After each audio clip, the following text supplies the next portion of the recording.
한 절만 보겠습니다. 요한복음 18장 11절 한 절만 보겠습니다. 화면을 참고해 주시길 바랍니다. 요한복음 18장 11절입니다. 우리 다 같이 한 목소리로 같이 봉독하겠습니다. 시작. 예수께서 베드로더러 이르시되 칼을 칼집에 꽂으라. 아버지께서 주신 잔을 내가 마시지 아니하겠느냐 하시니라. 아멘. 할렐루야. 자, 오늘 책의 사람 14번째 우리 제목 같이 한번 읽어보실까요? 시작. 고난은 여전히 낯설고 힘들다. 인생을 두 가지 방식으로 볼 수 있습니다.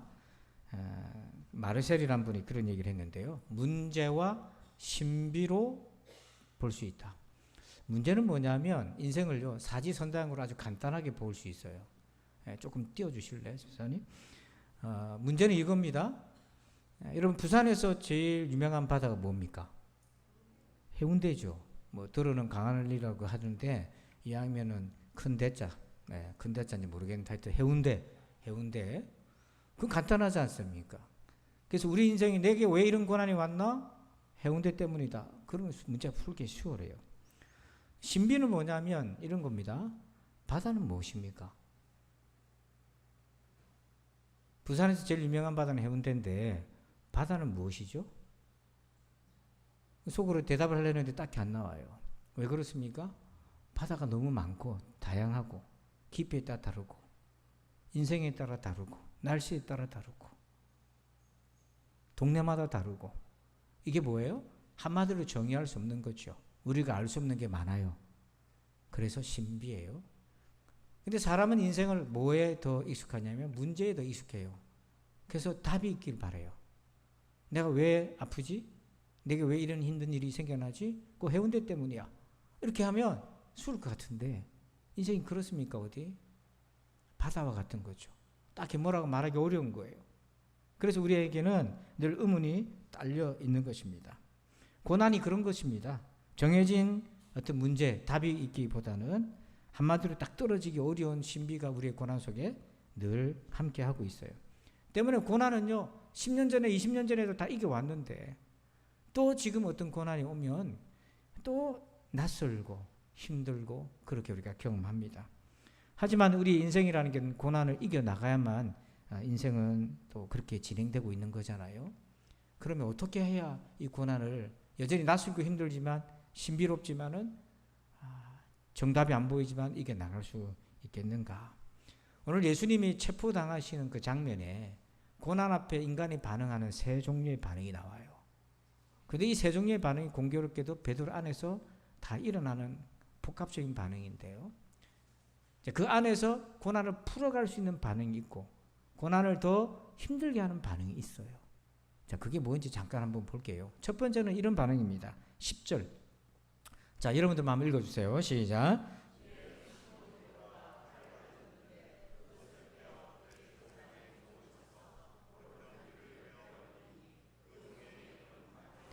자, 고난이 왔는데 베드로는 어떻게 반응하죠? 칼에 반응을 해요.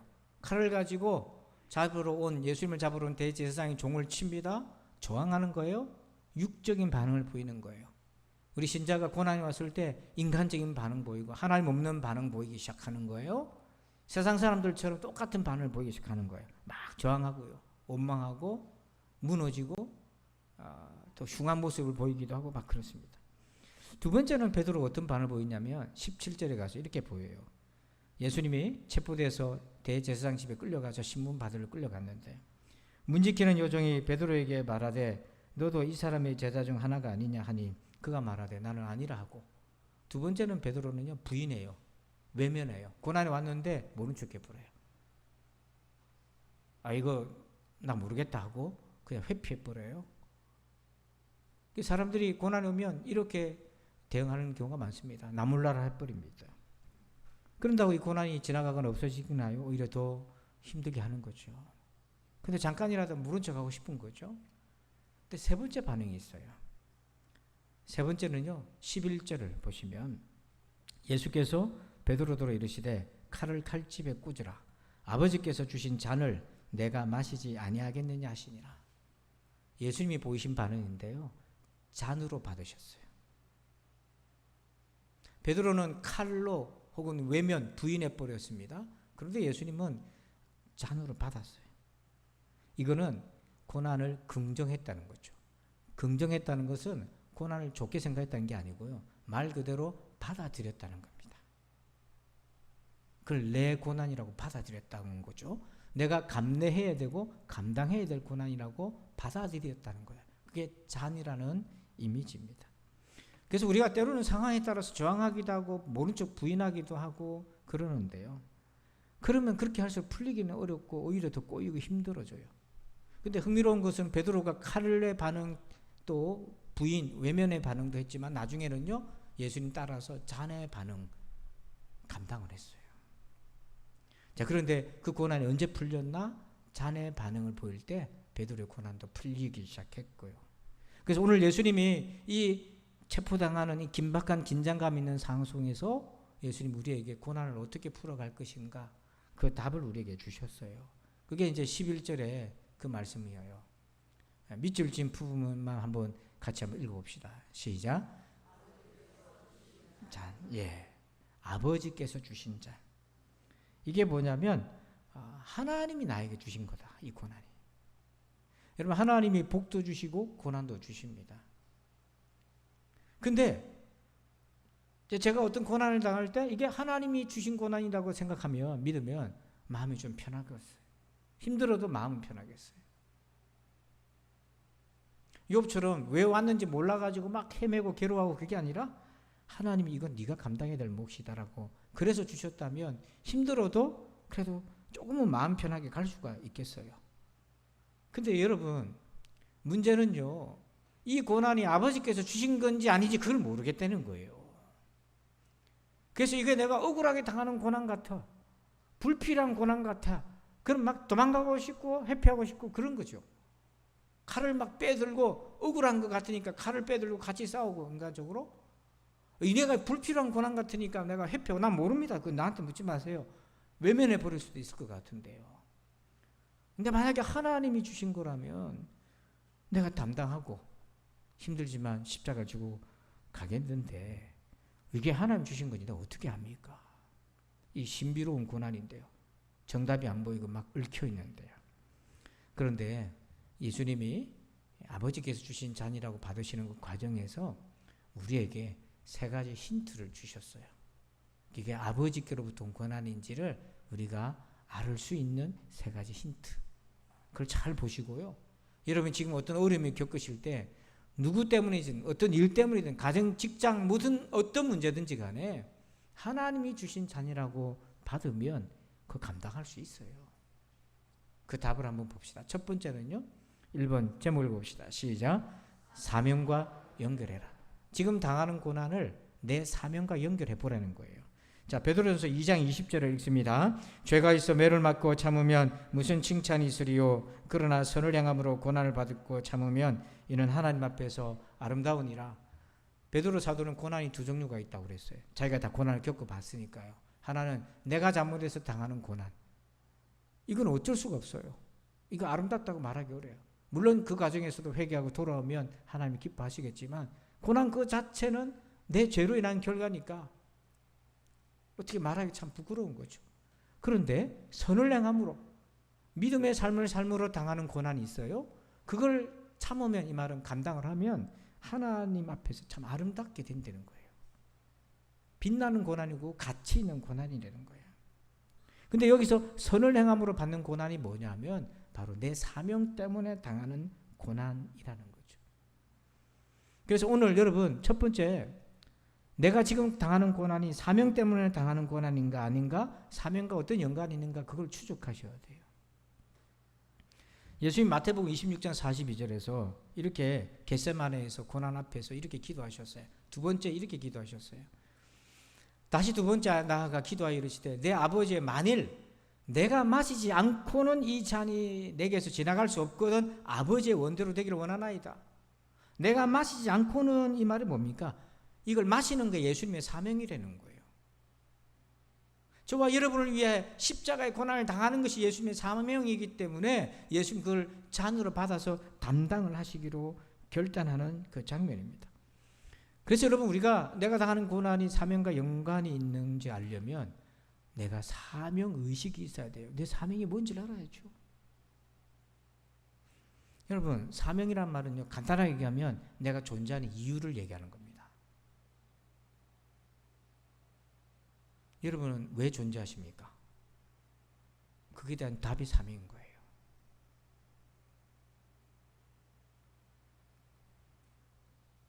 이것이 있어야 고난을 이길 수 있어요. 사명이 없는 인생은요, 고난을 이길 수가 없어요. 어떻게 이겨요? 고난을 이겨야 될 이유가 없는데. 그러니까 사명은 다른 말로 하면 내가 이 고난을 이겨야 될 이유이기도 한 거죠. 그래서 사명은 두 가지 차원이 있어요. 뿌리적 사명이 있고 가지적 사명이 있는데요. 우리 나무 사진을 한번 보시면 가지로 보면 가정의 사명이 있어요. 남편, 아버지, 부인, 아내, 엄마의 사명이 있잖아요. 직장에서는 맡은 여러분의 일터의 사명이 있잖아요. 그 맡은 걸 해내야 되니까. 공동체면 교회, 혹은 여러분이 속한 뭐 다른 공동체가 있을 수 있죠. 거기서 내가 맡은 역할을 하는 거, 그게 내 사명이에요. 근데 이건 가지적인 사명이에요. 본질의 뿌리적 사명이 있어요. 뿌리는 뭐냐면 우리는 하나님의 자녀라는 거예요.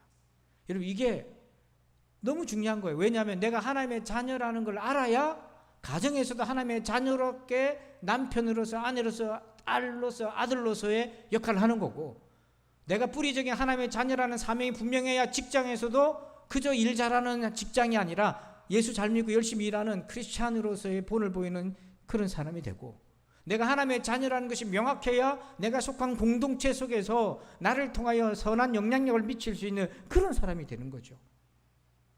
저도 예수 믿기 전에 인생의 존재 이유를 찾기 위해서 애를 많이 썼는데, 제가 찾았던 그 단순한 답은 뭐냐면, 가정에서는 부모님 말씀 잘 듣는 착한 아들,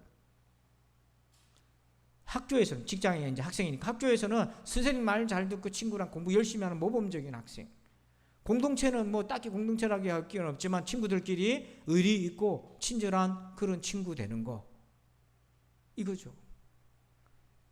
근데 이걸로 답이 안 되는 거예요. 이걸로 답이 안 돼요.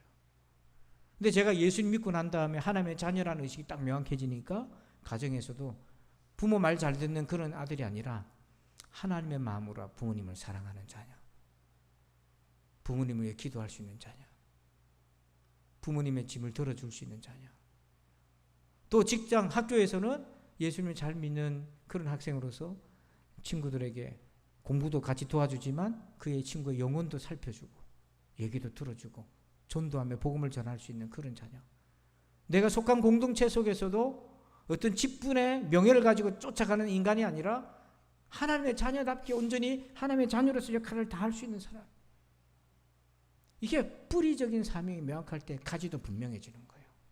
그래서 뿌리가 내가 하나님의 자녀인 사람이 세상에 어떤 직종도, 예술계든 예능계든 어디를 가서도 그 자리에서 그 역할을, 맡은 역할 이상을 해낼 수 있는 사람이 되는 거죠. 이게 사명의식이에요. 그러니까 여러분은, 저나 여러분은 어디 나가서 그냥 존재하는 사람이 아니라 하나님의 자녀로서 거기 있는 거예요. 그걸 잊으면 안 되는 겁니다. 근데 우리가 이때 두 가지 질문을 던져야 돼요. 고난을 당할 때. 첫 번째는 이런 질문입니다. 이게 사명에 필요한 고난인가? 던져야 돼요. 그래서 이게 사명 감당하는데 필요한 고난이라면 감당을 해야 되는 거죠. 그게 맞아요. 두 번째 질문을 던져요. 사명을 방해하는 고난인가? 그럼 어떻게 해야 되겠습니까? 극복해야 되는 거죠. 왜? 그 고난에 꺾이면 내가 사명을 감당하지 못하니까요. 그러니까 요즘 유행하는 말이 있던데 저도 얼마 전에 배웠습니다. 중꺾마라고 들어보셨습니까? 중요한 거는 꺾이지 않는 마음이라는 거예요. 그게 중꺾마래요. 처음 제가 못 알아들어서 이게 무슨 말인가 했는데, 중요한 것은 꺾이지 않는 마음이다. 이게 이제 축구 경기에서 나온 그런 용어라는데요. 중요한 것은 사명이 꺾이지 않아야 돼요. 그 고난 때문에 내가 사명을 꺾이고 이게 사명에 뒤흔들리려면 그거는 받아서 감당해 내야 되는 거예요. 그래서 저도 어떤 힘든 일이 생길 때 그걸 판단하는 최종적 기준이 뭐냐면 사명입니다. 사명을 지키는 게 최우선이에요. 이걸 감당해야 사명을 지킬 수 있으면 감당하는 거고, 이게 사명을 자꾸 방해하는 거면 그걸 극복해야 되는 거죠. 그러다 보면 어느 순간인가요? 보이는 게 있는데요. 출구가 보여요. 답답했던 그 고난에 피할 길이 보이더라고요. 그러니까 여러분, 어떤 힘든 일이 있을 때 사명과 연결시키셔야 돼요. 두 번째는요, 제목을 봅시다. 시작. 겟세마네 타임을 가지라. 경기가 잘 안 풀려요. 그러면 어떻게 하면 감독이 타임 요청해요, 심판한테. 그래서 선수들을 독려하고 새로운 작전을 지시하면 그 경기의 방향이 확 바뀔 수도 있어요. 자, 사명과 연결시켰어요. 그러나 그것은 명분입니다. 그런데 사람은 감정적인 존재예요. 고난을 감당하기로 결정을 했지만 고난이 실제적으로 우리에게 오면 그걸 받아들이는 데 필요한 시간이 있어요. 감내를 해야 되니까. 직장에 들어가면 내가 열심히 일하겠다고 결정을 했습니다. 그 사명이 있어 열심히 일을 하는데 생각지도 않은 어려움이 막 직장에 생겨요. 그러니까 그거를 감당해야 되는 거잖아요. 그런 시간이 있어요. 이게 뭐냐면 고난을 당하면 사람이 나도 모르게 육적인 반응이 튀어나오기 때문에 그걸 믿음의 반응으로 전환시키는 시간이 필요하다는 거예요. 그래서 예수님도 그러셨어요. 겟세마네 기도에서 38절에 이렇게 얘기하셨습니다. 이제 말씀하시되 내 마음이 매우 고민하여 죽게 되었으니, 이 표현은요 육적인 반응의 표현을 우리에게 보여주신 거예요. 예수님이 지금 십자가에 죽기 전에 스트레스 받아서 죽게 생겼어요. 내 마음이 매우 고민하여 죽게 되었으니, 스트레스가 너무 긴장이 극에 달했어요. 죽음을 앞에 두고 십자가에 달려 구속의 죽음을 당하기 전에 스트레스 받아서 먼저 죽게 생겼어요. 우리도 그렇습니다. 십자가를 지고 자아가 죽고 내 욕심이 죽고 내 참심이 죽고 정욕이 죽고 예수 닮아가기 전에 그 스트레스 때문에 먼저 죽게 생겼어요. 예수님 스트레스 받아 죽으면 구속이 이루어지지 않아요. 우리가 십자가에 못 박히기 전에 이러한 일 저러한 일로 스트레스 받아가지고 우리가 영원히 깔아앉으면 그 아무 열매가 없는 거예요. 마귀는 그걸 노리는 거죠. 그래서 예수님이 타임, 그래서 겟세마네에서 기도하시는데요. 그 주님의 반응이 바뀌어요. 39절에 이렇게 바뀌어요. 끝에 가니까, 39절 끝에 가니까, 그러나 나의 원대로 맛이 없고, 같이 읽어봅시다. 시작. 아버지의 원대로 하옵소서 하시고, 이게 믿음의 반응이에요. 아버지 뜻에 순종하겠습니다. 죽음의 길이지만 순종하겠습니다. 순종 안 하면 스트레스 받아 죽고, 순종하면 십자가에 못 박혀 구속을 이루고, 저나 여러분이나 힘든 인생에 하나님의 십자가 앞으로 나오면 구속의 은혜가 있고 십자가가 우리 가운데 은혜가 주어지지만 겟세마네 타임이 없잖아요.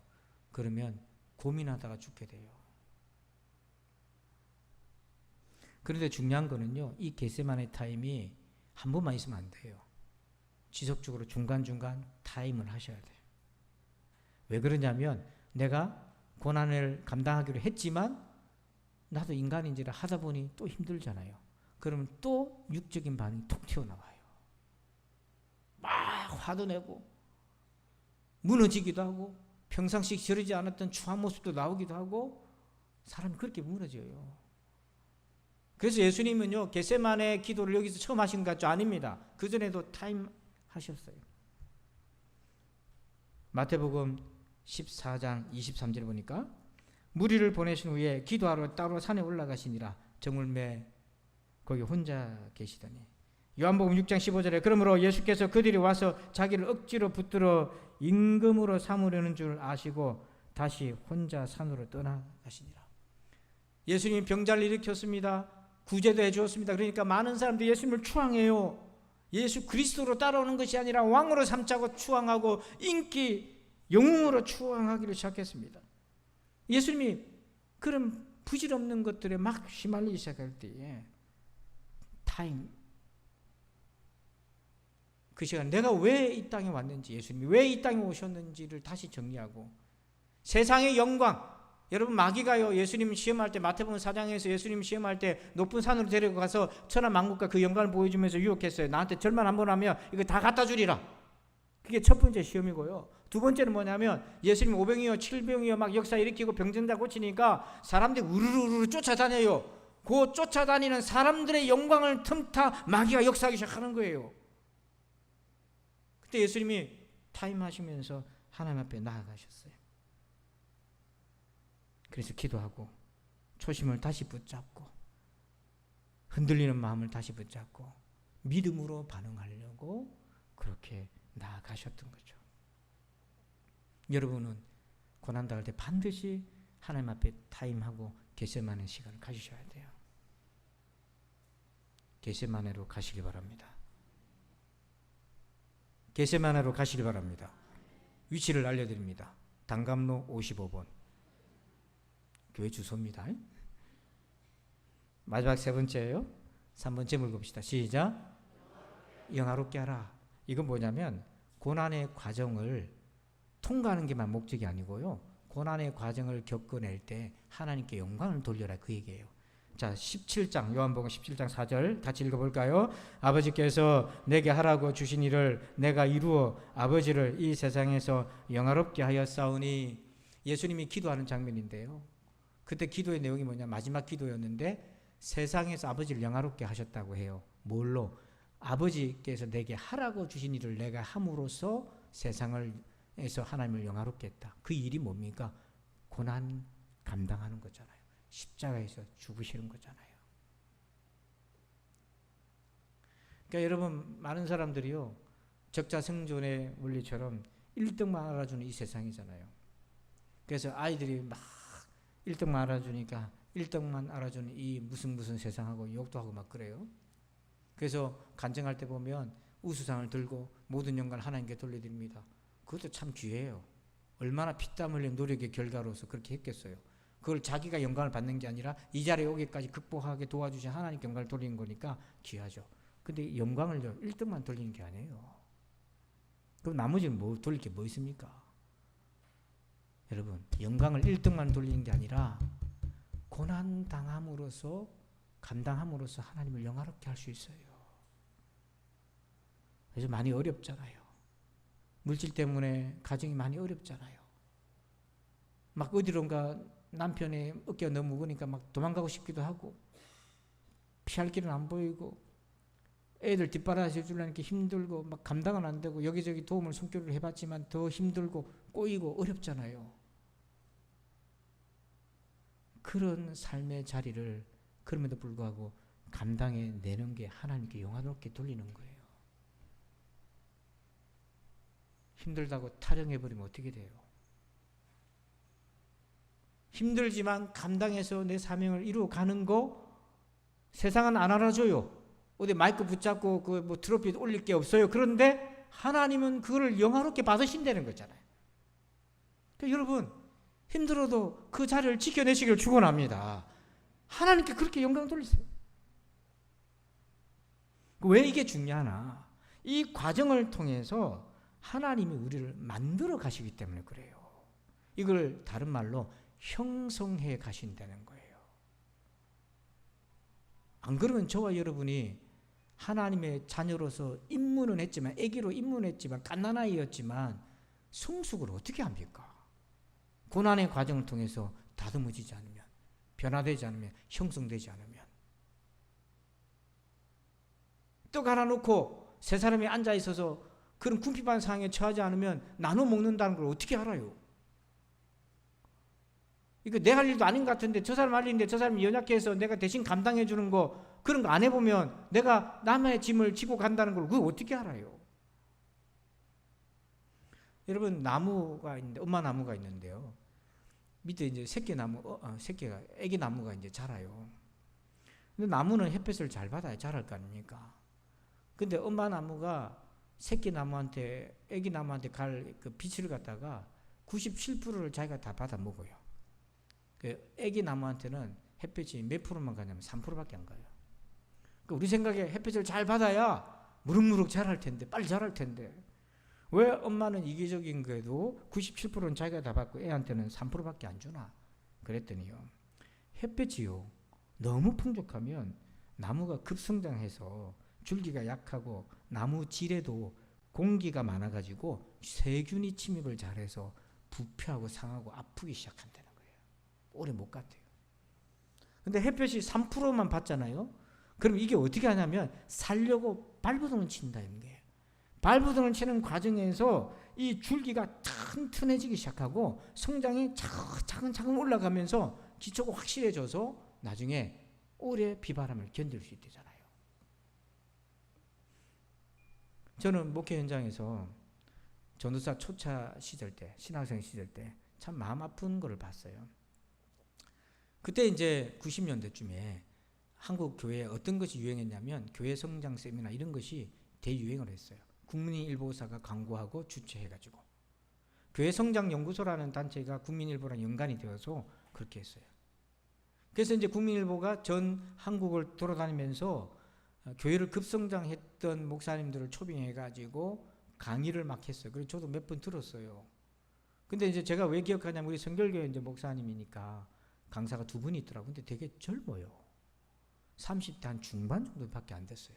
교회를 개척했는데 교회가 100명씩 개척했는데 막 200명씩 부흥을 한 거예요. 그러니까 다들 그 사례를 궁금해하죠.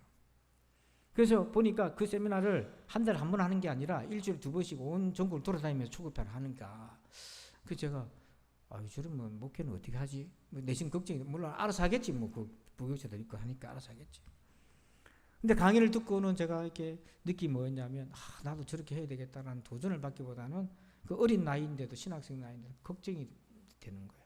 저렇게 해도 됐나? 저렇게 급성장해서 30대 중반에 신문에 얼굴 내고 이렇게 막 다니고 차에 이렇게 차를 주차해 놨는데 보니까 들여다봤는데 제가 연예인 줄 알았어요. 그 와이셔츠가 한 20벌이 쫙 이렇게 걸려 있고 넥타이가 쫙 걸려 있고. 왜냐하면 이제 뭐 갈아입고 옷을 들어가야 되니까 그건 이해가 되는데 딱 그랬어요. 그 당시 저는 참 이해가 안 됐어요. 근데 한 1년쯤 지났을까요? 안 좋은 얘기가 들리고 그 두 분들이 사라져 버렸어요. 교회도 없어지고. 그 제가 지금까지 그건 저의 충격으로 남아있어요. 목회자로서. 그게 뭐냐면 단시간 내에 유명해지고 성장해지다 보면 반드시 빈틈이 생기게 돼 있어요.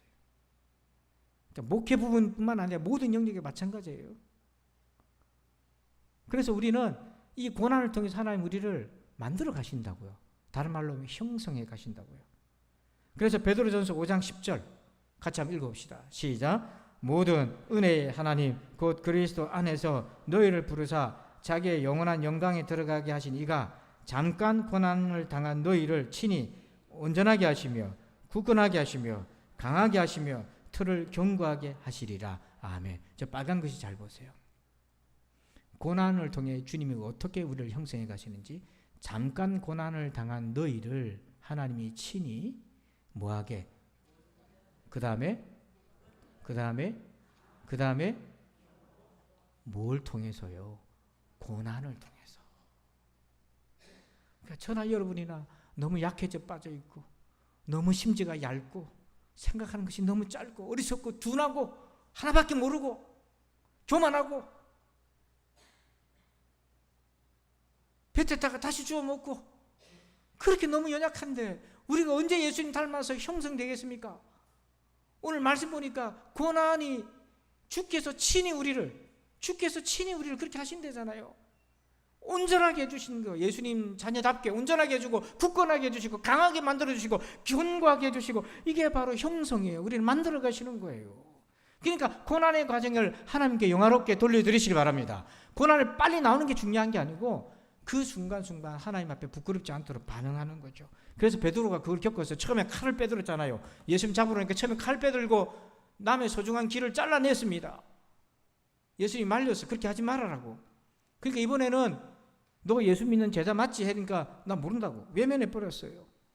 근데 나중에 베드로가 부활해 주님 만나고 나서 사도행전에 가서 어떻게 바뀌냐면 성전 미문에 앉아있는 안진뱅이를 내 은과 금은 없지만 예수 이름으로 일어나 명하노니 걸으라 하고 예수 이름으로 그를 전도하고 복음 전하고 영생을 맛보게 해주잖아요. 그 일이 소문이 나서 베드로 요한이 끌려가요. 신문을 당하는데 예수님을 신문했던 그 대제사장 장로들이 그 자리 그대로 베드로를 알아본 거예요. 그 자리에서 부끄럽게 외면하고 그렇지 않고 담대하게 내가 하나님께 순종하는 것이다, 성령 충만하게 말하니까 사람들이 저 사람, 저 배운 것이 없는 저 사람이 어떻게 저렇게 말을 잘하지 하고 놀라기 시작해요. 근데 위협을 하고 협박해가지고 풀려줘요. 왜냐하면 나은 사람이 있으니까, 증거가 있으니까 어쩔 수 없어 협박을 하고 예수 이름으로 절실히 얘기하지 말라고 풀려줘요.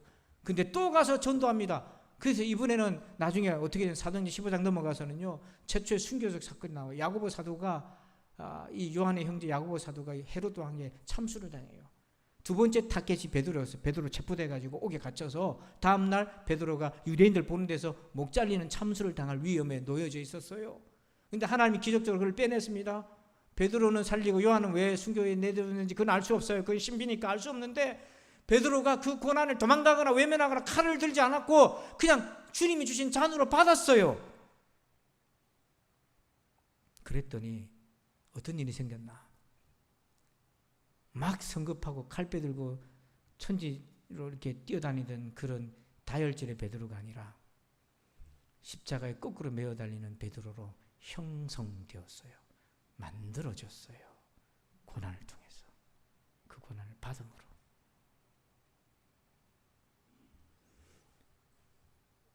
오늘 이 아침에 여러분 중에 고난의 순간을 지금 보내고 있는 분이 있다면 거기서 허리띠를 다시 매시고 이 고난의 여정을 하나님께 영화롭게 돌릴 수 있도록 마음을 다시 고쳐 먹으세요. 육적인 반응, 예수 안 믿는 사람처럼 경거망동하지 마시고 하나님 앞에 영화롭게 나아가세요. 그러면 고난이 풀리는 게 중요한 게 아니라 이걸 통해서 내가 온전하게 되고 굳건하게 되고 강하게 되고 견고하게 됩니다. 이건 돈 주고 살 수 없는 거예요. 고난은 언제나 낯설고 힘들어요. 다 힘들어요. 장로님들도 힘들고 권사님들도 있고 기도 많이 하는 권사님들도 힘들어요. 왜 힘듭니까? 힘드니까 기도하는 거죠. 다 힘들어요. 그런데 감당할 수 있는 은혜가 있어요. 아버지께서 주신 잔이라고 받고 예수님 따라가면 이거에 구원의 길을 이루게 돼요. 어떻게 해요? 세 가지를 기억하십시오. 사명과 연결하세요. 두 번째, 겟세마네 타임을 가지세요. 수시로. 세 번째, 영화롭게 하십시오. 이러한 은혜가 저와 여러분 마음속에 있기를 주의 이름으로 축원합니다.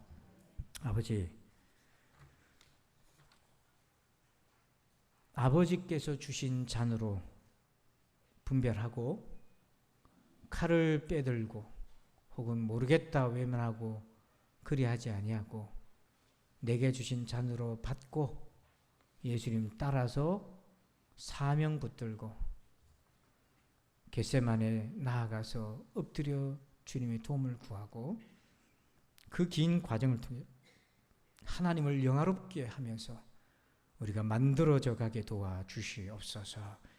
감사하며 예수님의 이름으로 기도하옵나이다. 아멘. 할렐루야. 우리 찬양하고 기도하는 시간 갖겠습니다.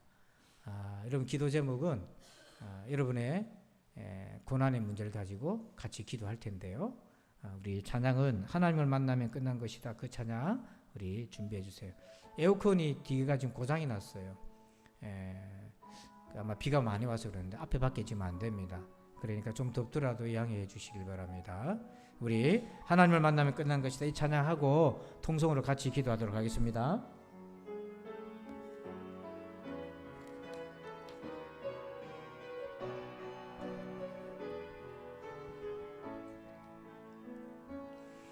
모든 것이 끝났다고 말하는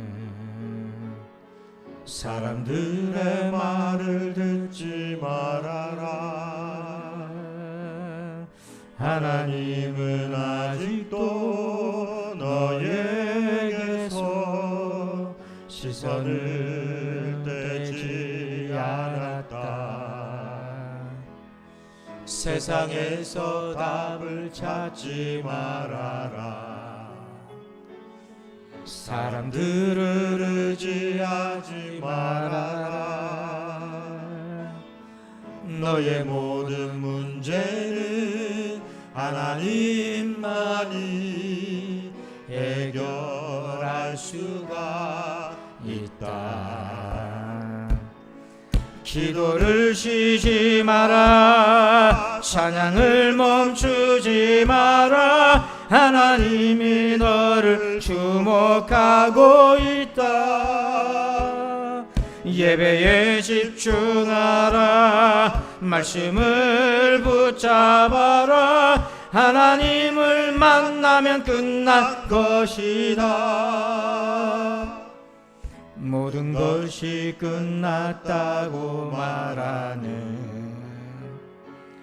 사람들의 말을 듣지 말아라. 하나님은 아직도 너에게서 시선을 떼지 않았다.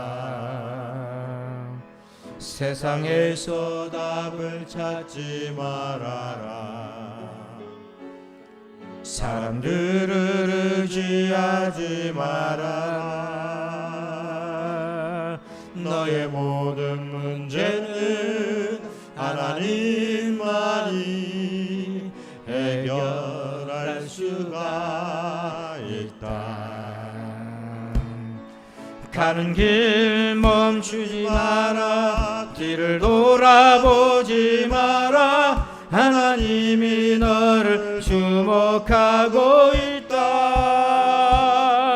의심을 하지 마라. 절대 포기하지 마라. 하나님을 믿으면 끝난 것이다. 가는 길 멈추지 마라. 가는 길 멈추지 마라. 뒤를 돌아보지 마라. 하나님이 너를 주목하고 있다. 의심을 하지 마라. 절대 포기하지 마라. 하나님을 만나면 끝난 것이다. 예수의 이름은 세상의 소망이요. 예수의 이름은 천국의 기쁨.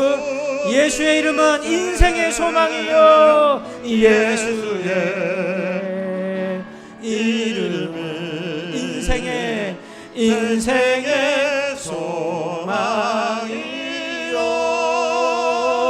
예수의 이름은 천국의 기쁨이.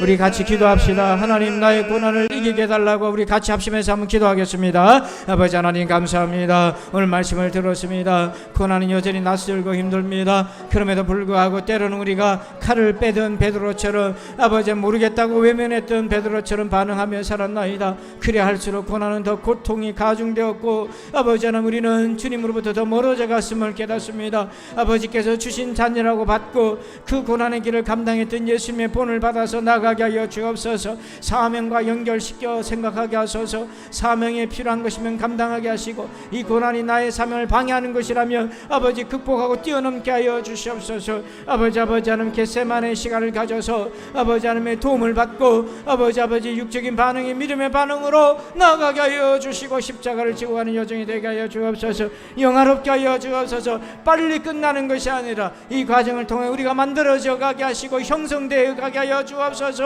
이 잠깐의 고난을 통하여 우리가 온전해지고 강하여지고 굳건해지고 견고해지게 하여 주옵소서. 그래서 하나님의 사람답게 아버지의 변화되는 귀한 역사가 있게 하여 주옵소서. 감사합니다. 주님, 홀로 영광 받으시옵소서. 예수 그리스도의 이름으로 축복하며 기도하옵나이다. 이제는 우리 구주 예수 그리스도의 은혜와 하나님 아버지의 그 크고 놀라우신 사랑하심과 성령님의 감화감동 교통에 충만하심의 역사하심이, 고난은 여전히 낯설고 두렵지만 힘들지만 주께서 주신 잔이라고 받고 예수님의 본을 받아, 베드로의 본을 받아 우리도 그 길로 가기를 결단하고 그렇게 엎드려 소원하는 우리 모두들 위해 이제부터 영원토록 함께 계실지어다. 아멘.